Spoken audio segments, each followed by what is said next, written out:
Hey everybody, we're going to start our next lecture for Introduction to Stats. This is spring 2022 semester, and it's Monday, January 24th.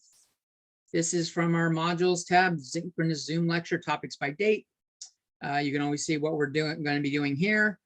I think we're going to cover 1.4. We're going to kind of skip over it. It's got some stuff that's not really all that important. We're going to hit 1.5 and 1.6 today. We will do 2.1 and 2.2 on Wednesday. And you can see homework due dates if you look at that table right above it. So let's just get started. Let me switch over to my tablet. Let's see, do that.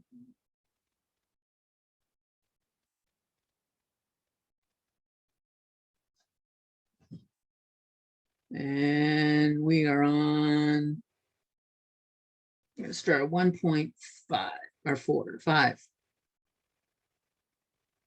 So skipping 1.4 as it's boring.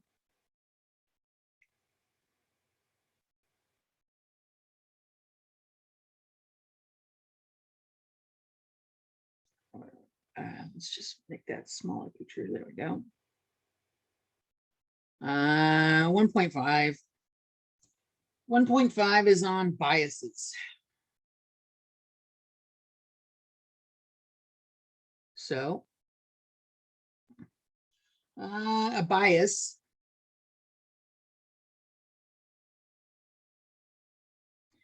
is a favoring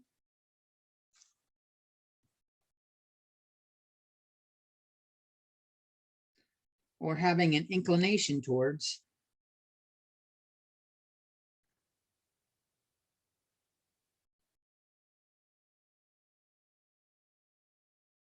one group over another.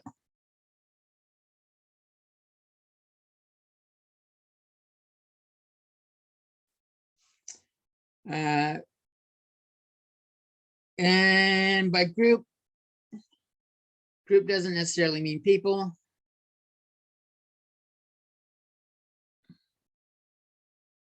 Isn't just people. Like we talked about last week, it's, you know, things that have common traits. And we all have biases. They're kind of unavoidable. We frequently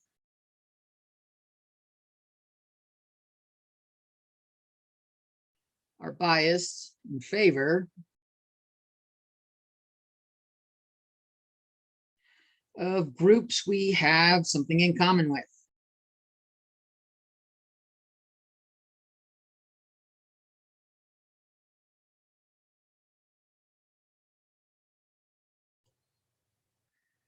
Or prefer overall.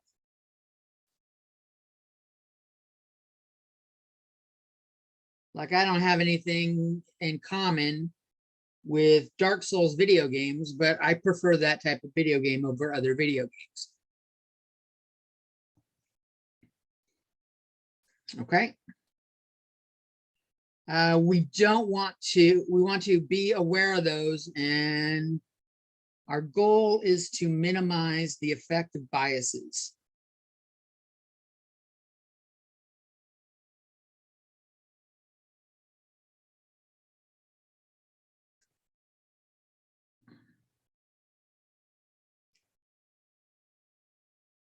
On our experiments and conclusion.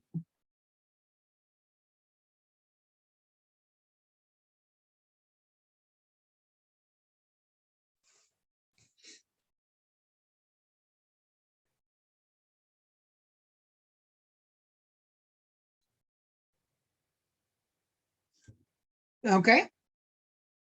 So probably the most common form of bias. Ooh, rainbow. Look at that. I don't think it shows up very well, though. I'm going to change to another pen.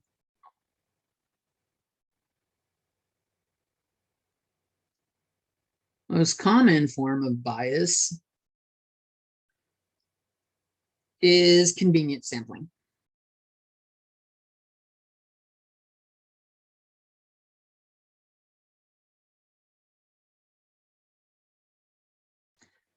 at least in terms of statistics.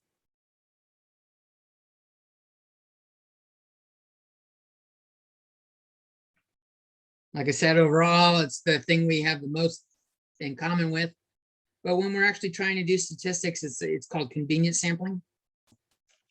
Did we talk about that before? I think we might have mentioned it in 1.3. But as a reminder, let's just scroll up and look.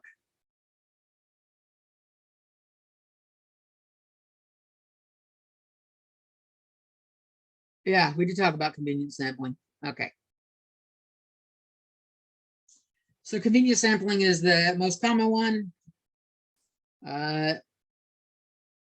Because it, let's get that center better. It's usually done to save time or money. Or both.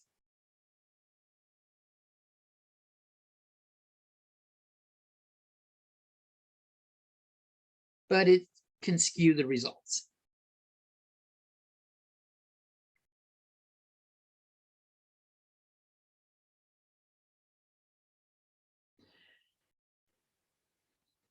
Okay, another form.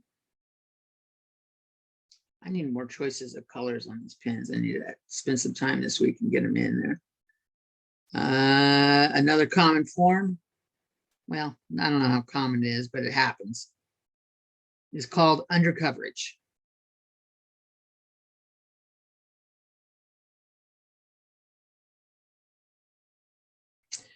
Undercoverage is when a group's percentage,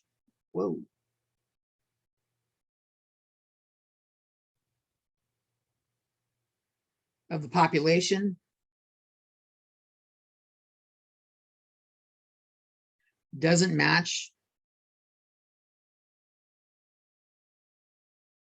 their percentage in the sample.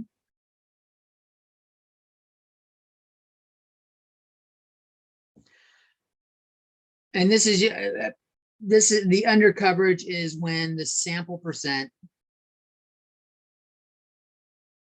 is less than the population percent.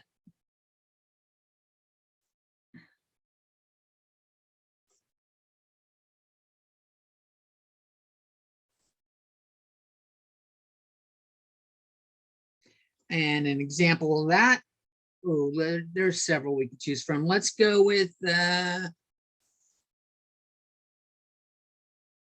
libertarians in surveys. Example, we'll use a example in political surveys.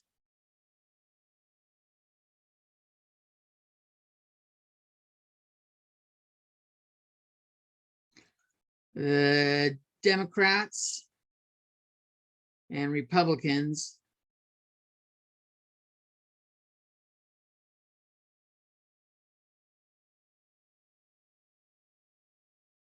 usually make up all of the responses. All or almost all. Almost all of the responses, and other parties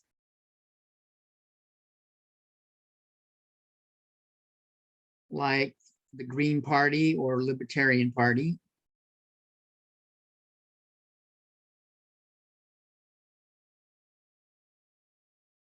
don't show up.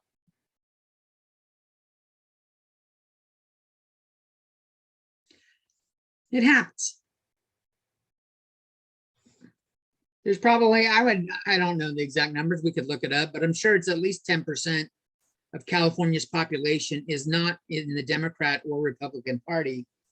And yet when you look at survey results, they usually are much lower percentage, if a response at all. And so they don't get the coverage. And so like the results don't really, like the survey doesn't, the survey doesn't represent a percentage of the people. Astro. Hold on a second.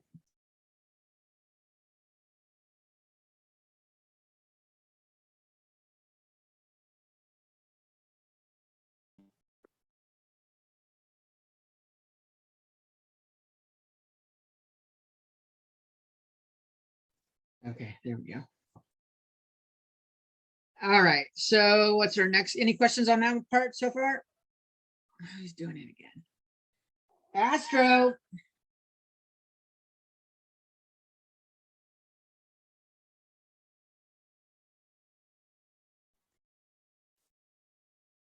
All right, our next type of bias that shows up is called a non-response bias.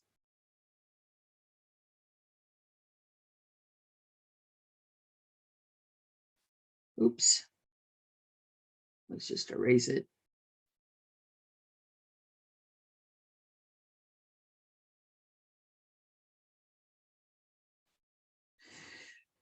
And this happens when participants don't respond.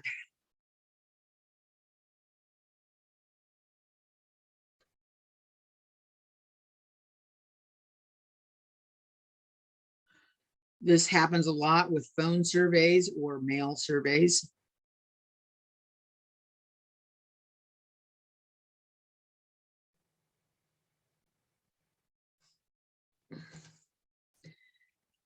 And sometimes it's for different reasons, but it's almost always ends up excluding a group of people.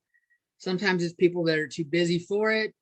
Sometimes a big problem of it is you don't like when you get a phone call and you get a survey. Every once in a while, I'll like, how long will it take? And if it's under 10 minutes, I'll be sure, hit me with it. But if I'm watching a TV show or something like that, nope, I ain't got the time. Even if I could pause the TV show and take the survey, I don't. And so there are ways to minimize this. So there are ways to minimize this.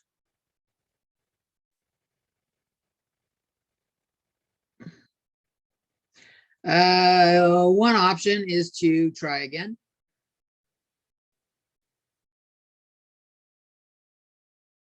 Call back later, do callbacks, stuff like that.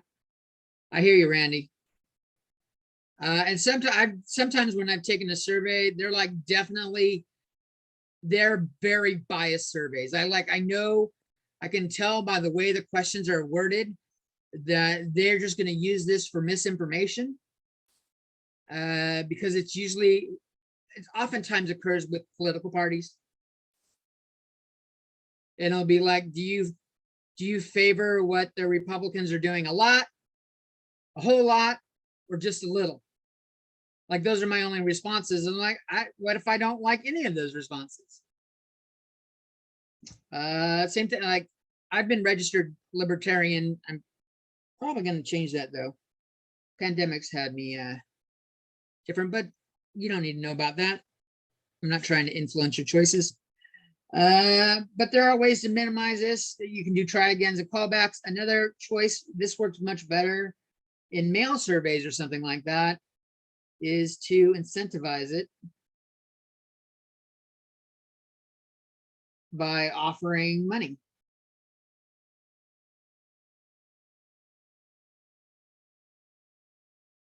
And in mail ones, they get really clever. They do stuff like this. They'll throw a buck, $1 bill.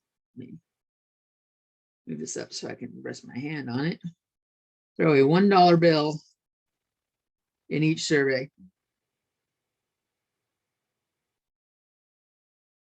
Which is mine to keep whether I do it or not.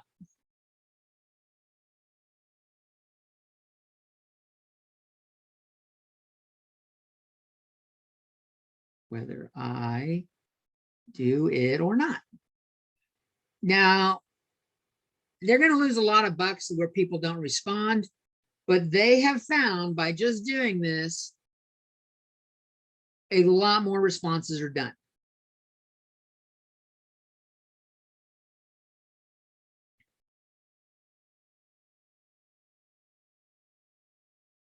especially when there's a definite reward, not like a ticket into a drawing or some shit like that. Like, yeah, I definitely am like, I'm getting scammed.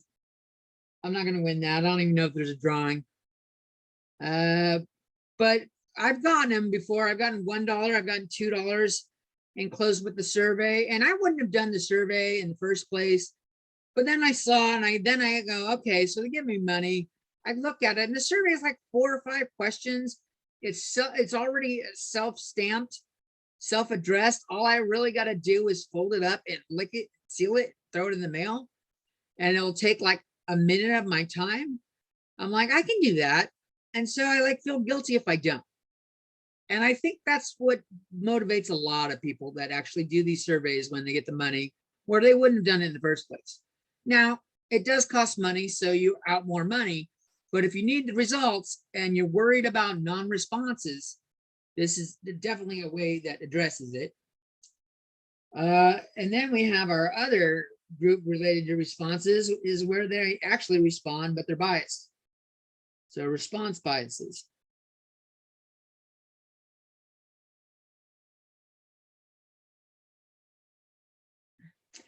So a response bias, well, first off, they could just flat out lie to us, flat out lie in their response.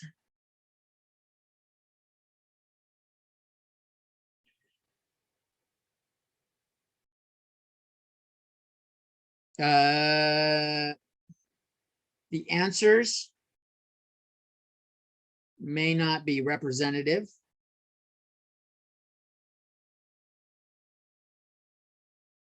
Oh, that's not going to fit there. Representative.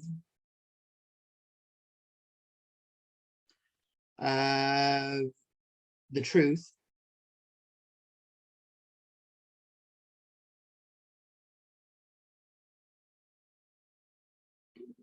There, make it pretty. Things like interviewer error. They just ask the question poorly or something like that. Or they lead the person when they're not supposed to.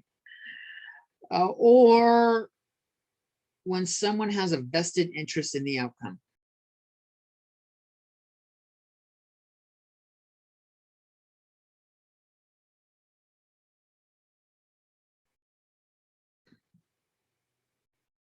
That's really in the response bias category too, Randy. If they don't really know, have any idea what they're asking, or what the topic even is, they don't know shit about it, and they just answer randomly. Like, I know I've had this happen when it was on oh, what the hell is it called? Where they do water pressure underground to get oil out. Oh, fuck. Can't think of what it's called. And I had a long survey. That was one of them that was definitely politically aligned. But it was a bunch of questions about what I thought about it. And I don't know enough about the topic to, I don't live in an area where there's oil. So I don't know how that affects property value or, water value or anything like that. I don't have any fucking clue. And so why are you asking me? That's like the opposite of a vested interest. You have no fucking idea. And so so I'll put that down. Responses and ignorance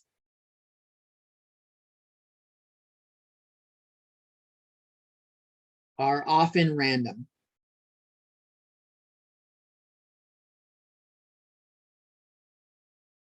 A lot of times there's a negative connotation to the word ignorance or ignorant, but it just means you don't know. And we're all ignorant about something. We're all ignorant about a lot of shit, to be honest. But there's a cure for it. You can learn, but it's not a bad thing in general. But yeah, getting a response or, like, sure, I'll go. What that actually leads to is something I was going to cover in just a second, actually, but I'll do that now. So, like, if you don't know, this is often what happens. People will often go with the first choice or the last choice. when they don't know.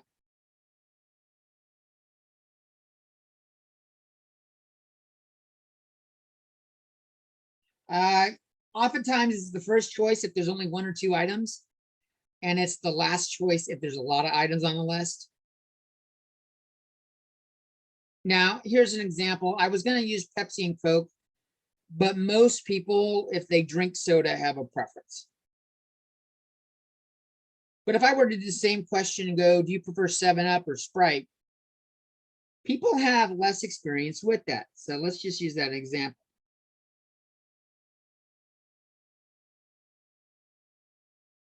Not everybody, has tasted them next to side by side, or actually, yeah, but a lot of people don't see a big difference.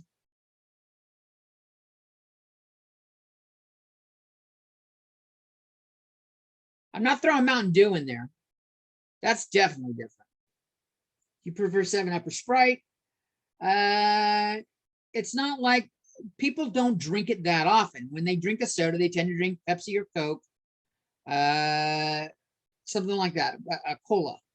7-Up or Sprite doesn't pop up that often. Dr. Pepper doesn't pop up that often. Mountain Dew, same thing. And so, like, if they don't have a preference, here it's not ignorant generally. Generally, the client has tasted both 7-Up or Sprite, but let's be honest, a lot of us drink it only when we have a tummy ache kind of thing. We've heard that 7-Up and chicken soup is good for like an upset stomach. And Sprite gets thrown in there as well. A lot of people don't drink those lemon lime drinks that often. So often people will pick the first one.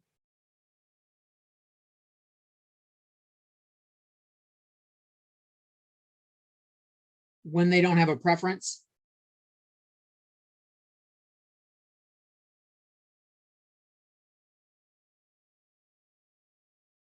Or they are ignorant of in the topic.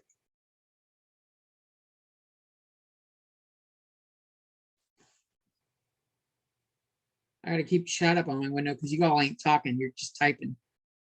I'm looking at two computer screens, but that way I can at least see it. You guys can definitely like turn your mic on and say verbal responses. Make this more fun for yourself.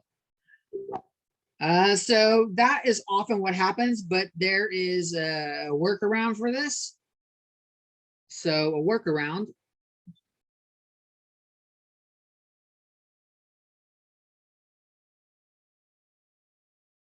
Change up the order.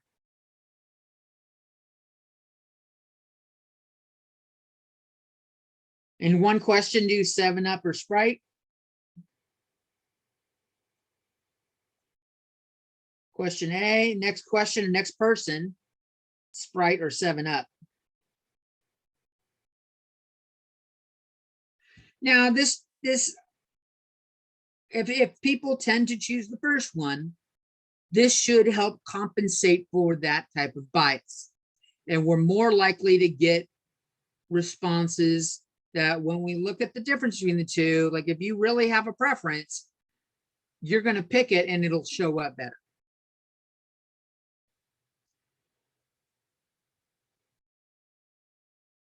And finally, in response errors, this is not something that's easy to avoid, but data entry errors.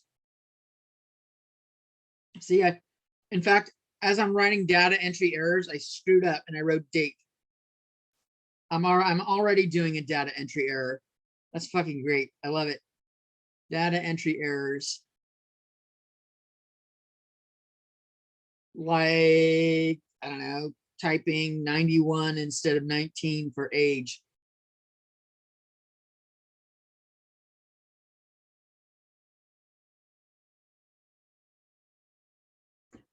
It's possible to have a 91-year-old take a survey.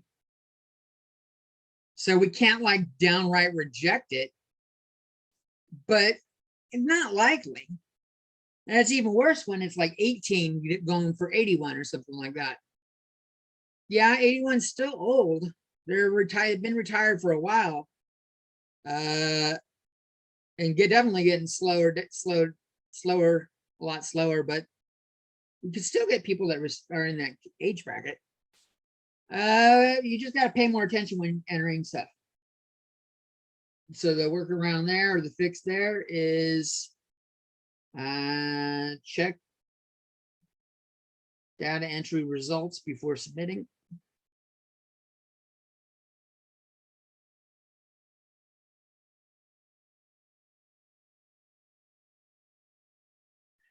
And preferably by someone else.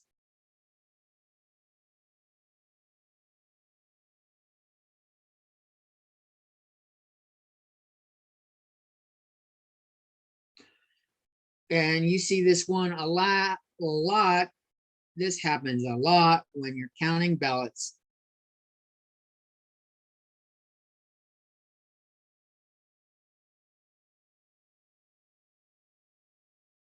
They let machines count the ballots when they can. Then they have people count the ballots, and like one person counts it. They take the ballot, they tally it, they hand it to the next person in line. That person does their own tally, hand it to the next person in line. That person does their own tally, and they make sure everyone's got the same amount at the end of the day. That way, you make sure you avoid errors in data entry, and it kind of helps eliminate,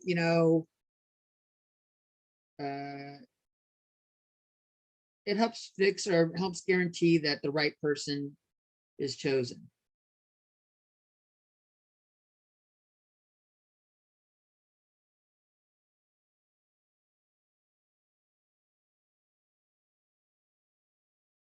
Is elected.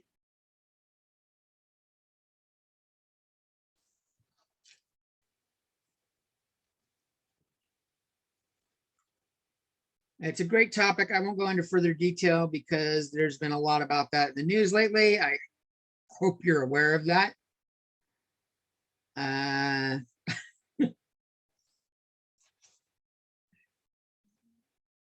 Oh, and one more asset section in this category for ways to deal with this kind of stuff is open or closed questions.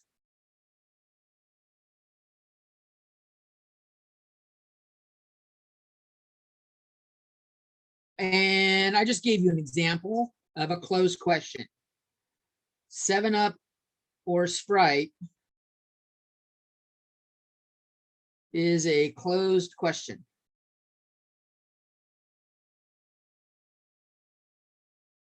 What if you don't even like lemon or lime drinks? What if they make you gag, but you don't have an other or hell no or none? So that's a closed question, but what type of lemon lime drink do you prefer?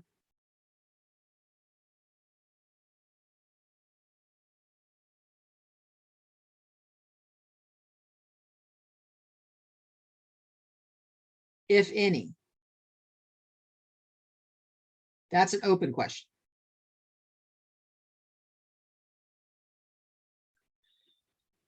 So, pros and cons of each. Closed question is a lot easier to tabulate the results.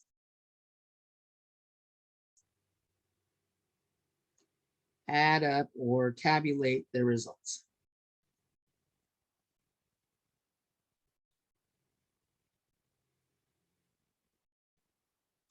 I only got to do a dash for 7-Up or a dash for Sprite.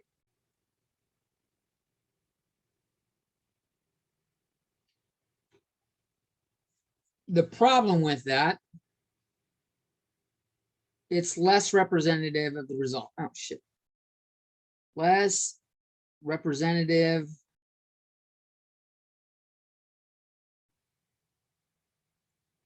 of the true outcomes.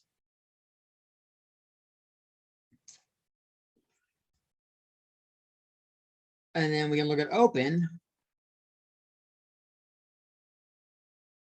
And these are kind of like the opposite. open, the responses match preferences a lot better.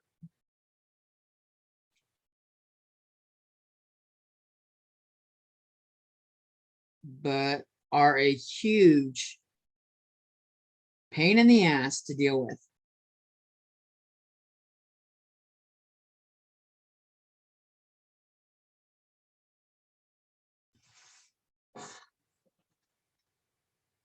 If I ask you what your favorite eat, even just the lemon lime, I could get off-brand.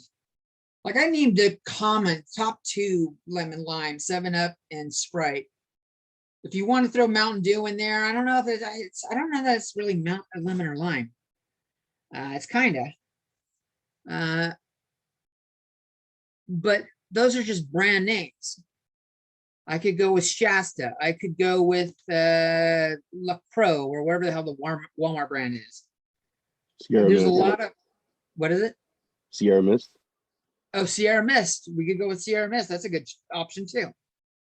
There's a lot of options there, and so people could fill it in, and that's just doing lemon lime.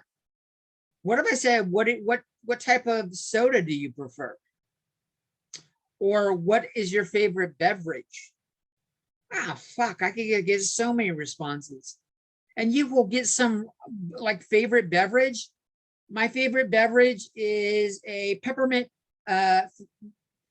mocha frappuccino from Starbucks. I like this many extra pumps of this and no whipped cream, but 2 extra shots of espresso.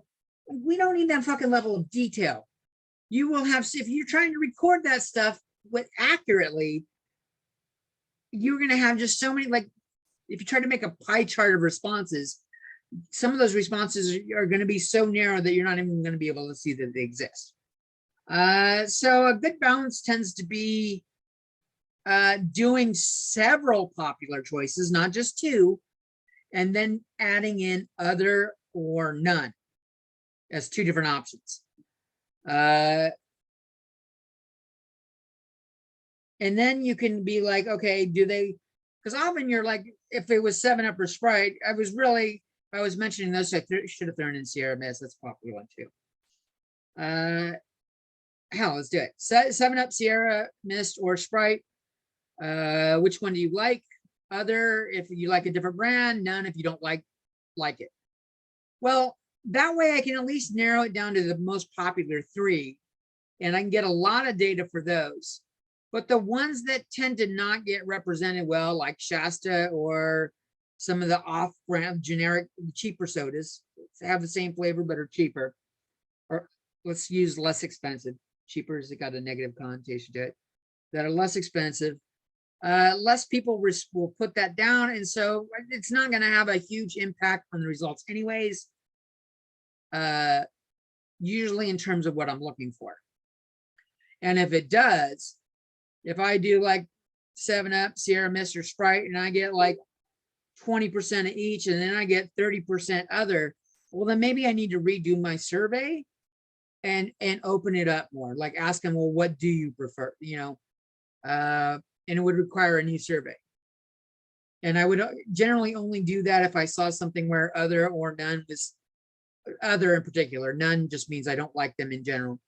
But if other had a really high percentage, it would make me think that maybe I had missed something on my own, like I did. I didn't say Sierra Mist, and that maybe my survey was bad. So we have that. That's on, that's 1.5. Is there any questions on biases? We want to avoid anything that's going to make the results look inaccurate.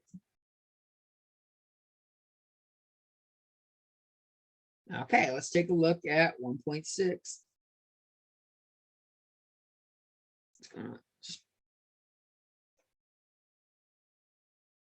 1.6 is on the steps in an experiment.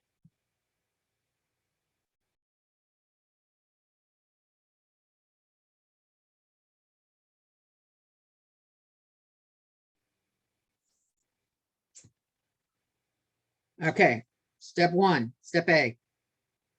A, identify the research objective.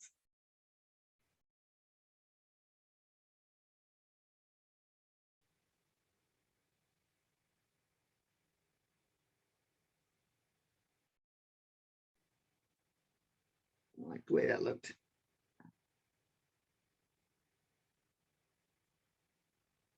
So we identify the research objective or the problem or the question to be answered.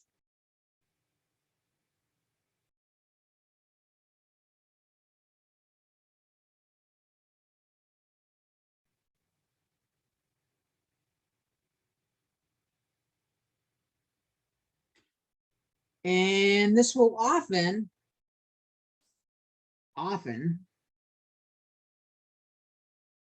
change pin color. This often helps select the population to study.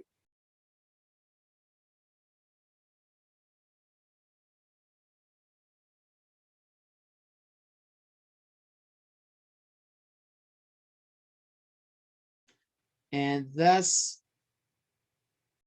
where my sample should come from.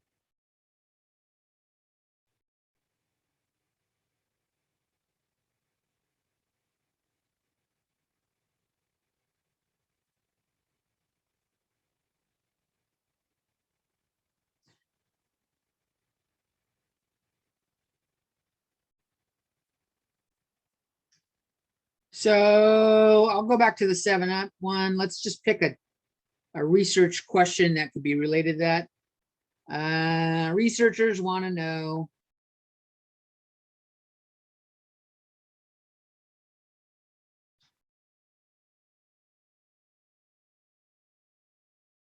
what lemon lime soda is preferred by college students.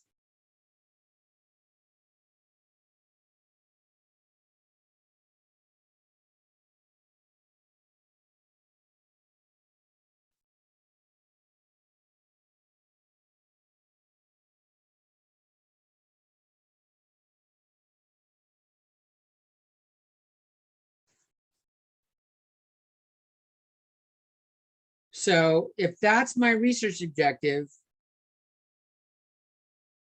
asking COS students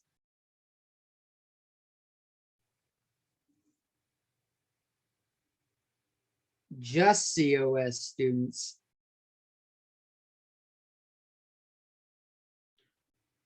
is bad. It's convenient sampling.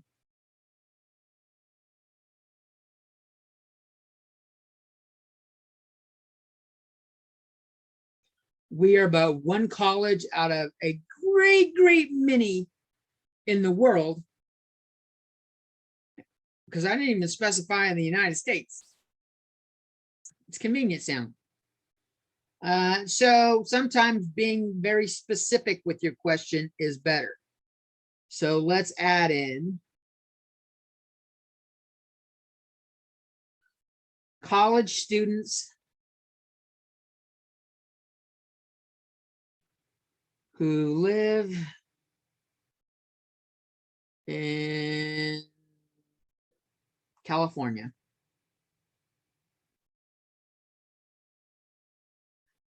Still biased. We could go further. Or COS college students.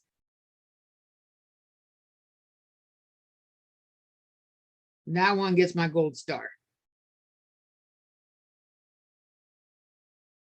So asking, taking, surveying other COS college students and only COS college students.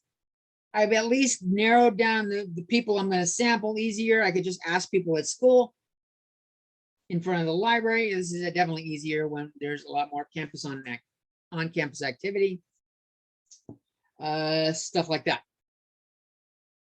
Even if I narrowed it down to Central Valley colleges, well, Fresno State's in the Central Valley, Bakersfield College, UC Bakersfield, or no, CSU Bakersfield, UC Merced's in the Central Valley. So there's a lot of colleges. Even that's not that specific. So it's a good idea. That's what I mean by the question guides the sample to choose from. And so if you're going to, or the sample can guide the question, you know where you're going to sample at, you should make your question a little bit more specific. Now, 7-Up or Sprite isn't going to care so much about my responses when it's just COS college students. They would probably care a whole lot more if I said college students across America. But then I need to make my survey available to people throughout the country that are in college. So there's pros and cons to each. Next step, identify any factors that affect the outcome.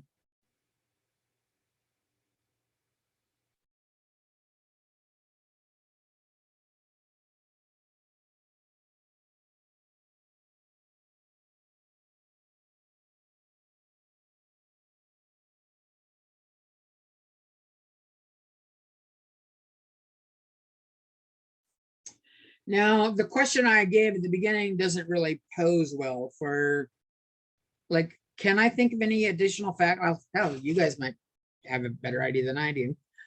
What other additional factors might affect the outcome of my response to do you like 7-Up, or which lemon lime soda do you prefer? Is there other factors that might affect it other than just taste?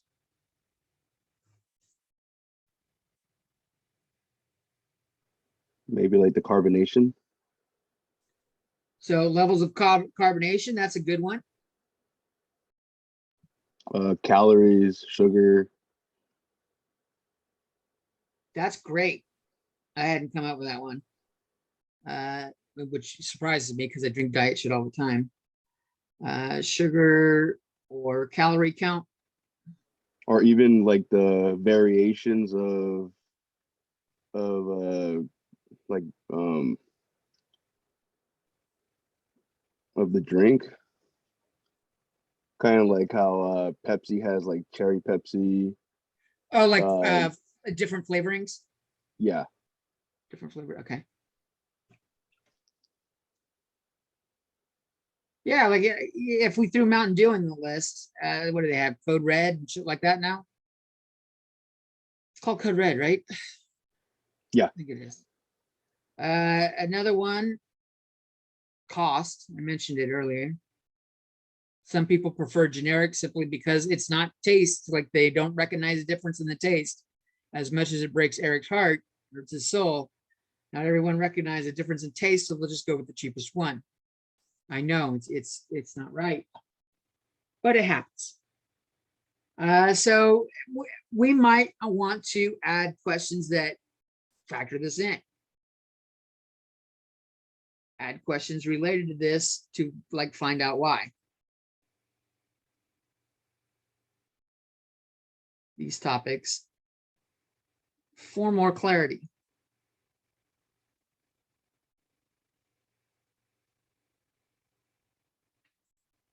I don't know how I missed sugar calorie count. That's embarrassing. Speaking of a sugar calorie count, zero sugar diet Dr. Pepper, here we go.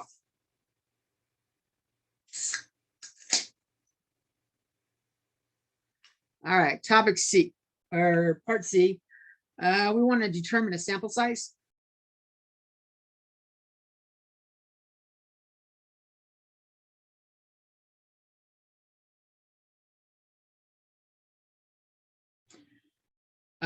Usually the more the merrier.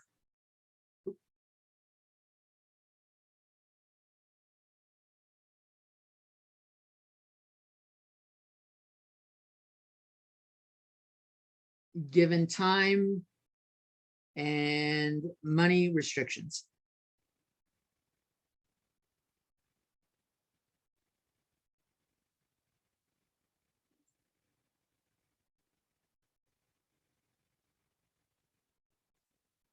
Now, later on, you'll find that this pops up later a lot. We often want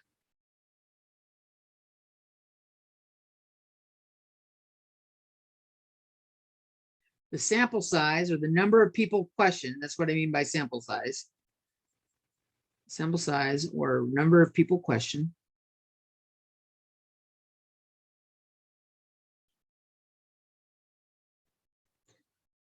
To be less than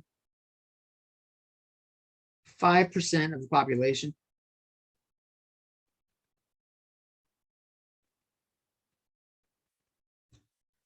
For the types of tests that we use. Of tests or analysis that we use.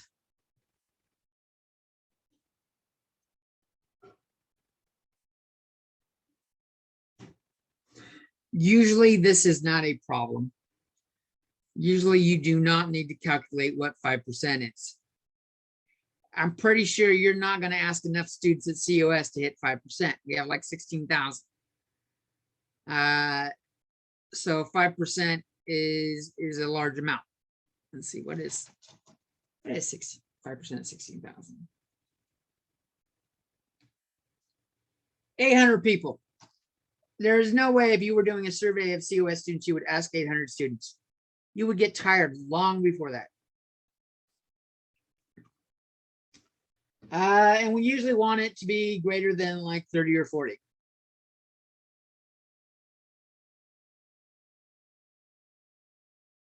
Some books say 30. I'm going to go with the conservative response and say 40.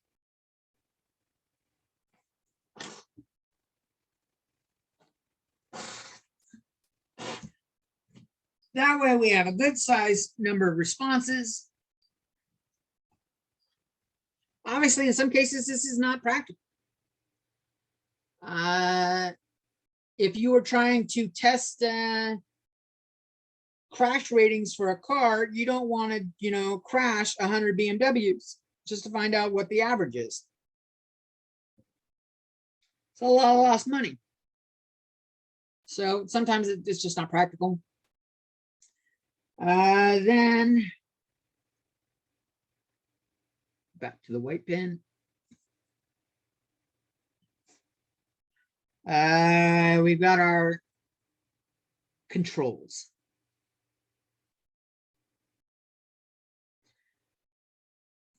These are the things we want to, the factors or variables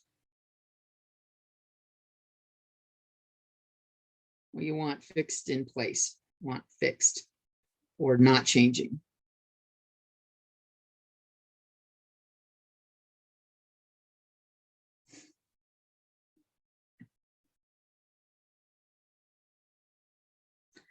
Like a control group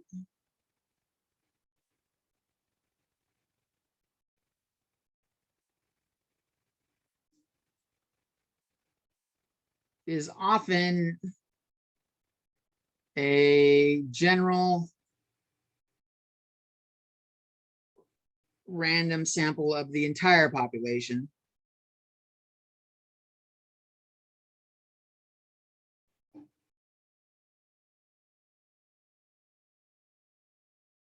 And then our group of study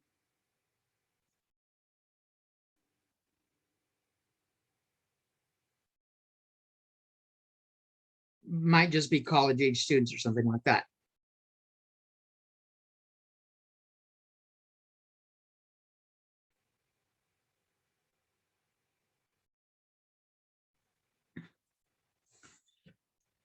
This happens a lot in medicine. It's your placebo group. And that shows up in that type of design I'll talk about at the end.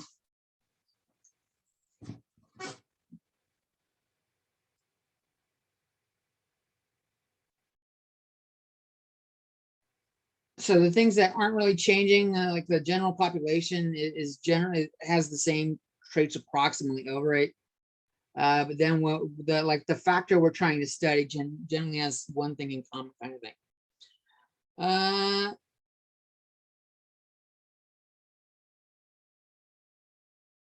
So how do I put this?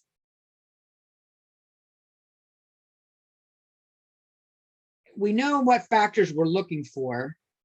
This is where we want to make sure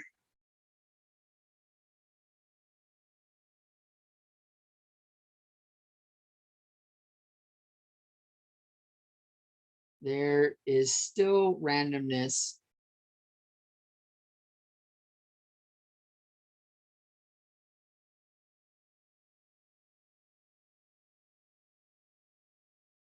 in the selection.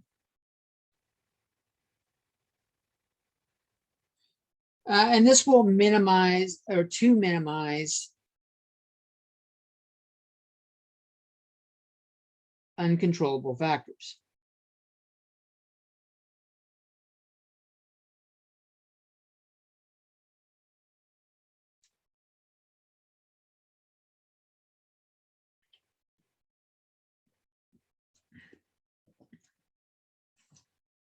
I'll give a good example of that when we get to the medicine in a second. I want to finish up the steps, and then we'll talk about like a specific one.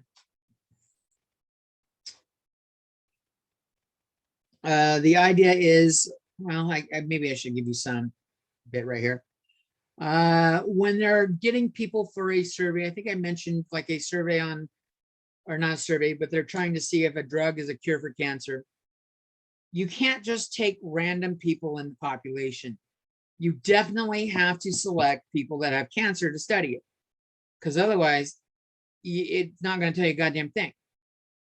But once you have that selection of people that are in the survey, that are in your sample, that have this trait, they have cancer, you're going to break them up into two different groups.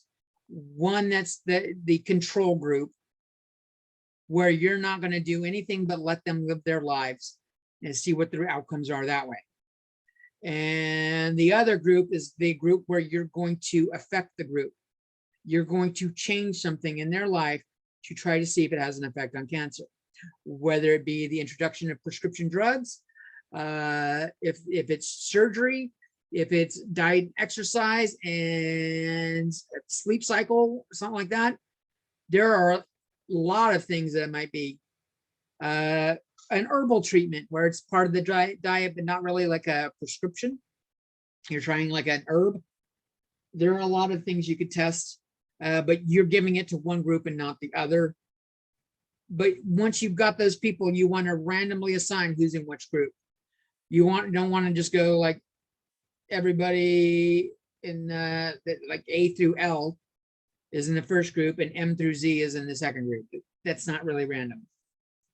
Although it can be, you just don't know. You're better off just randomly picking them out of the hat. So we've identified the problem. We've identified what might affect the outcome to compensate for it. We're introducing, we figured out how many people we wanted to ask. We've identified if we're going to have a control group or not, something like that. Next thing, everything's in place. Do the experiment.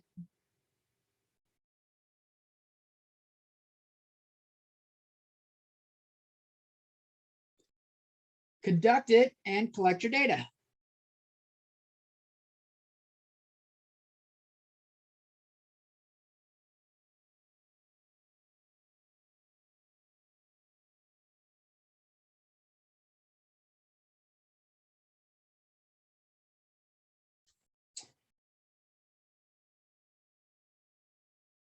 And once you have the data,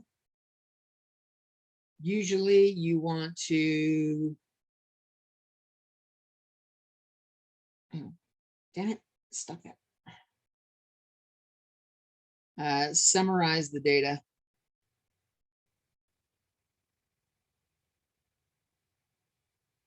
So that it can be analyzed.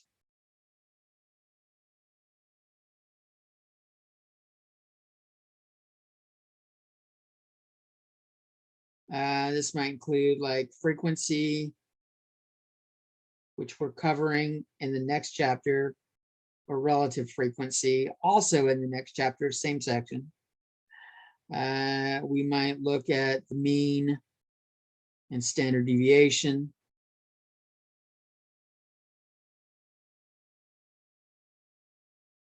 which we will do a lot. Let me erase that so I can write it better.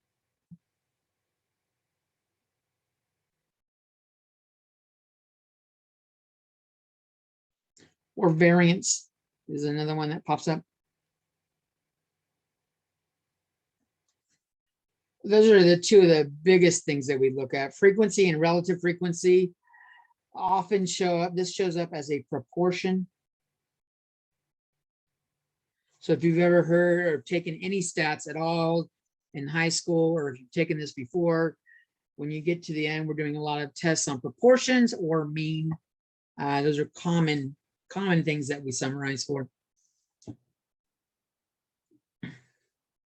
And finally, we test our claim from part A. Our claim or research objective, or answer the research objective from part A.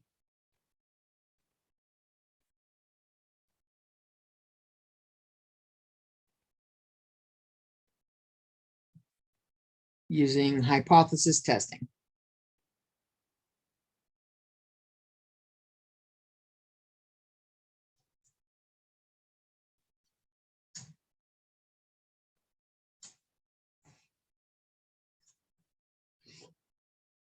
And that little nugget right there, what we're doing right there, this is called inferential statistics.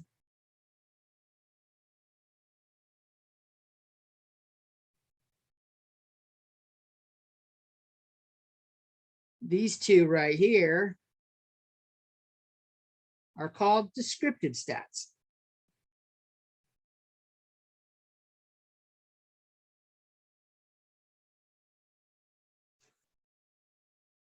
So the statistics, descriptive statistics describe the overall outcome of a sample. So it gives us information about the example. It's correct, at least insofar as there was no data error or stuff like that. Inferential statistics is applying it to the greater picture. So we apply sample results, or apply or try to apply the sample results to the population.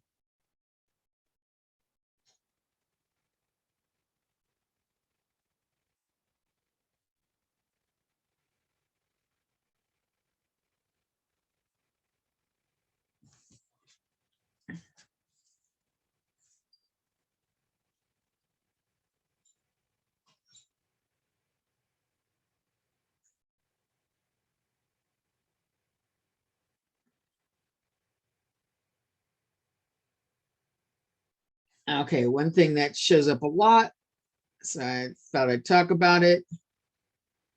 We've got the matched pairs design.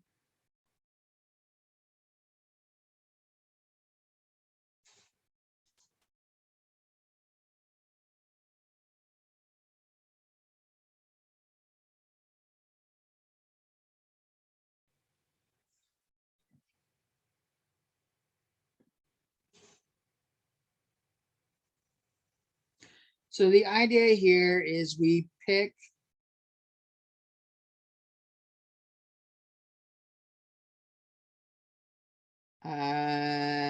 things that come in pairs.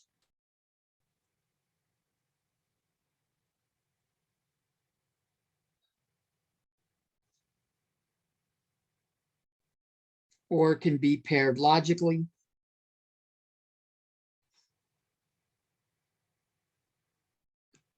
Let's erase that word. There we go.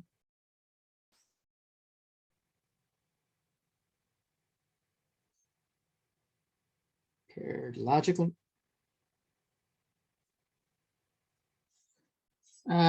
Twins or siblings.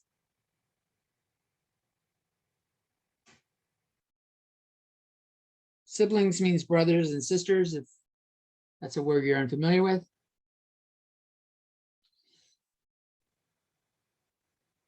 Spouses or people in a relationship.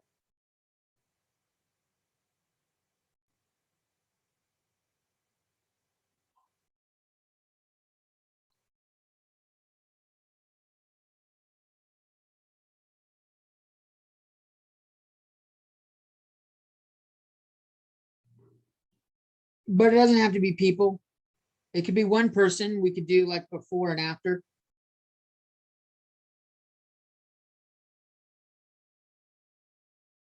Ooh, Eric took off. Before and after. We can have things that are paired by location.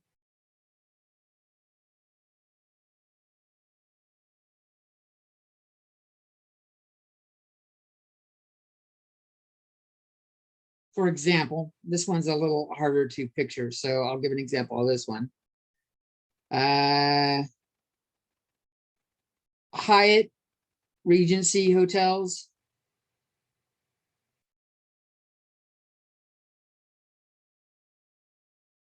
versus like Motel 6, grouped together by city.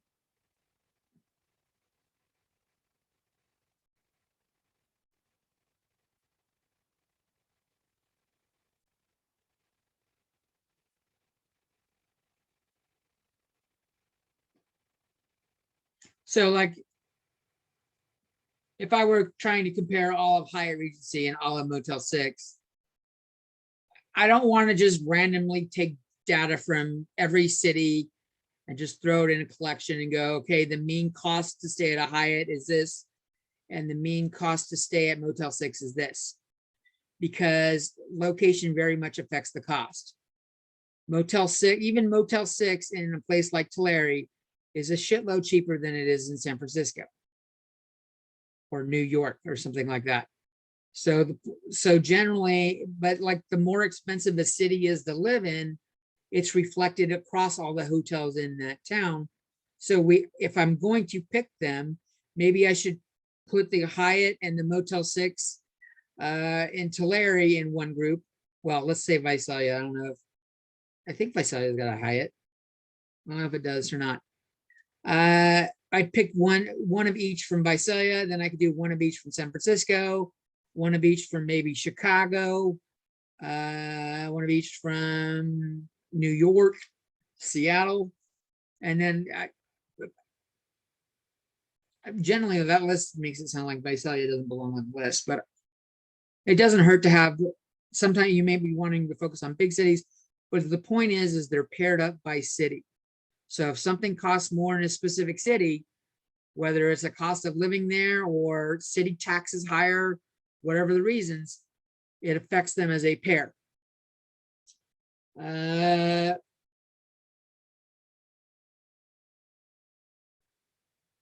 then you also have your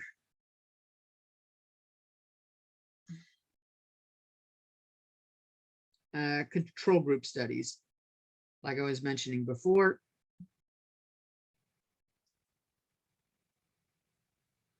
With the medicine.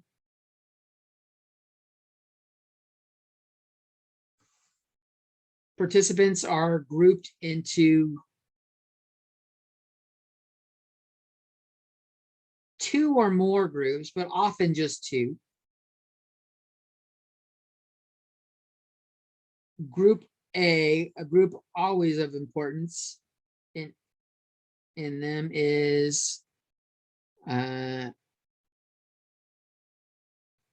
group taking the medicine.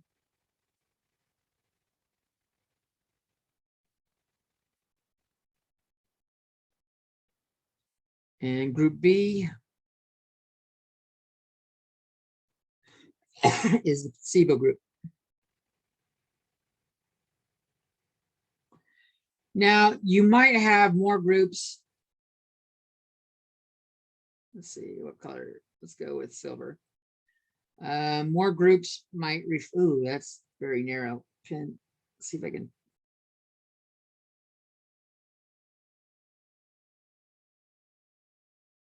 See if I make that darker or thicker. More groups might be different levels of dosage.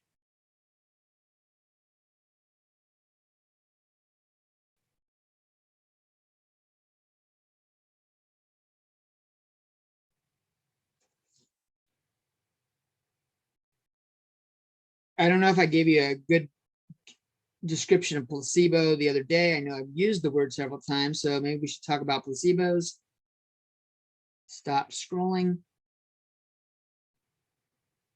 Placebo is something that looks like something else. Looks, tastes, has the same texture.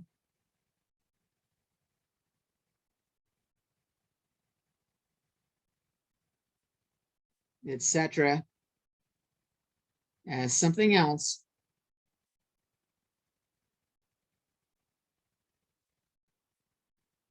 But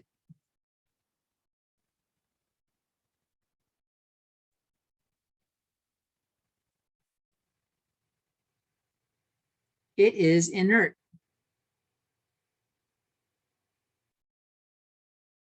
Stop scrolling, Jesus. What is inert?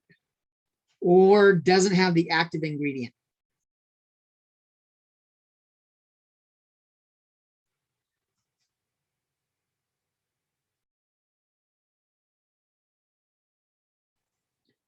So it looks like you're taking a medicine, but you're not really.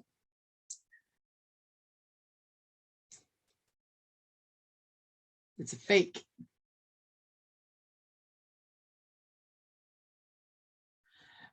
It's often called a sugar pill. Wow, just randomly scroll, thanks. Sugar pill is something that's often called, although it doesn't taste like you're eating sugar kind of thing.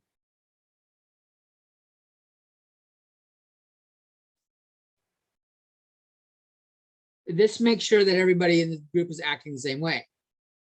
If you thought you were if you knew you were taking a fake medicine in a study, well, you might eat differently, you might exercise less. Like if it's the cancer thing and you think you're gonna, like, you're not getting treatment for it, if you knew you're getting a fake, like you're gonna, like, I would get, you might give up. Some people do. They give up, like, I'm not, this isn't in. So mind over matter really can affect stuff like this. Then another thing that shows up in these things is single blind versus double blind studies.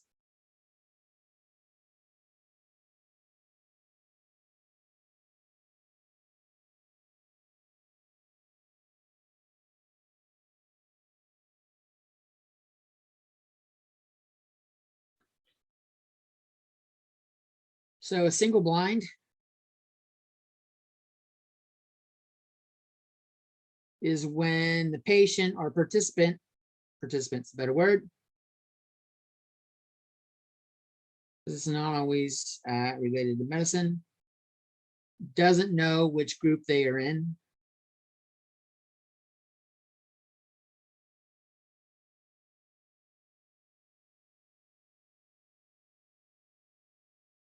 But the person administering the dose, the person giving the test or drug or whatever the case may be, does. So that's a single blind study, which means just one person can't see the outcome or can't see where everybody is. A double blind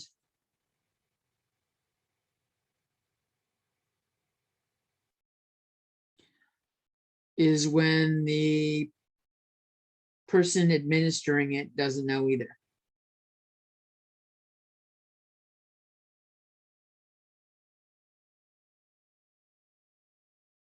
The test or drug doesn't know either.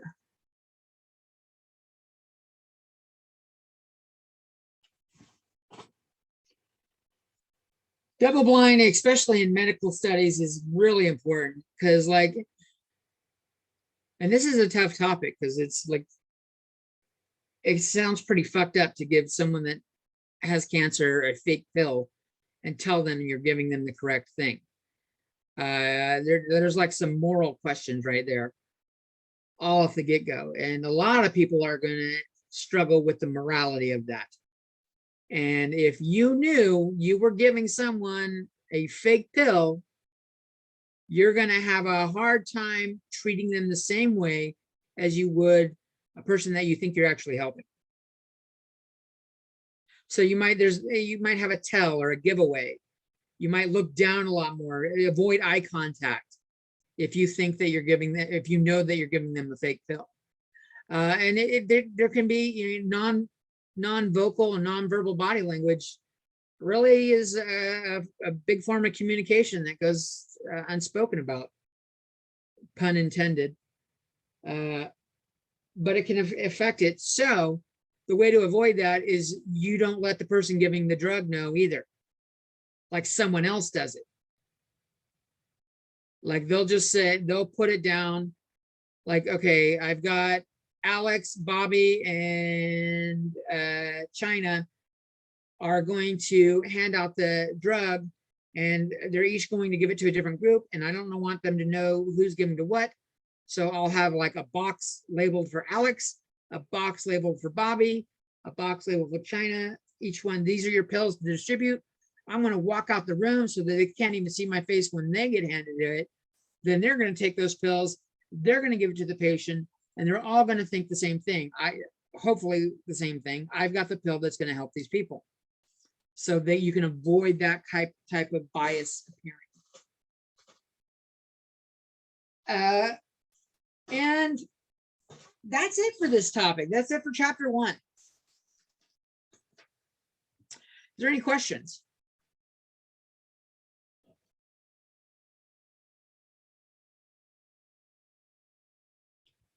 So on Wednesday,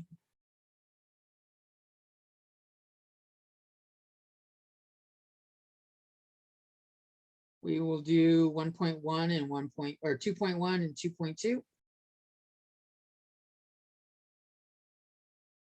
And this covers frequencies, graphs like bar graphs, pie charts, and histograms. And I'm going to start showing you the software that we use, particularly in StatCrunch, which is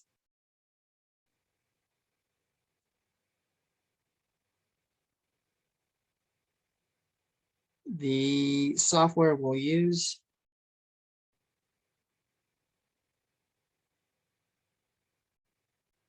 That comes with the homework package.